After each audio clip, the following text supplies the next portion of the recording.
is definitely a legitimate concern. When we talk about self-directed education, the thought and the fear among a lot of parents is going to be, well, how can I guarantee that my child is exposed to this subject and that subject and stuff like that? What I usually advise parents and families to think about are all those things that they use that subject for.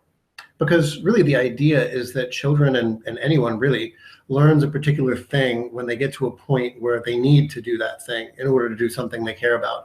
So let's take math, for example. I think that's a really big example. If you were to list all of the things that you need math for, you could probably come up with a pretty impressive list.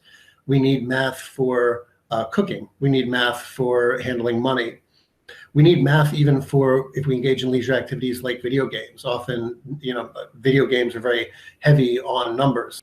So I think that if we take that list that we can generate in our head of all the things we need math for, it becomes a lot more clear that kids and anyone will get to a point in their lives where they need to manipulate numbers, which is math, in order to do particular things. So for some kids, that may be video games.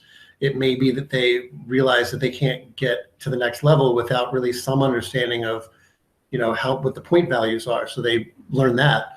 Or it may be something like they want to cook and they realize that you need to understand what like half a cup is in order to be able to cook. It may be playing music. So when you are trying to read music or even play music, sometimes math is going to be involved in that. So when a child gets to a point where they need that skill, they'll more likely get that skill. You can also think of the same thing with, let's say, history.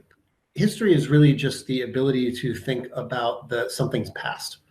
And we all do that at some point with maybe stuff we're interested in. So it might be, let's say, cars or video games or movies or whatever it is. It could be politics. You get into this subject that you really like and you start to wonder, well, cars look this way today. I wonder what they looked like in 1960. And I wonder what they looked like in 1920.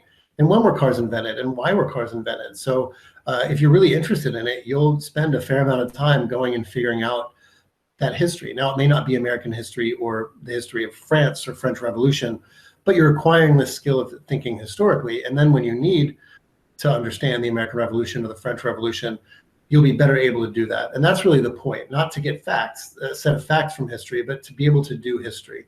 And kids will do that on their own time when they're experience something they're interested in. So I think the mistake we make is to think of math, history, science, and things like that as these subjects that you need exposure to in like a class about it. So you get math from math class, you get history from history class.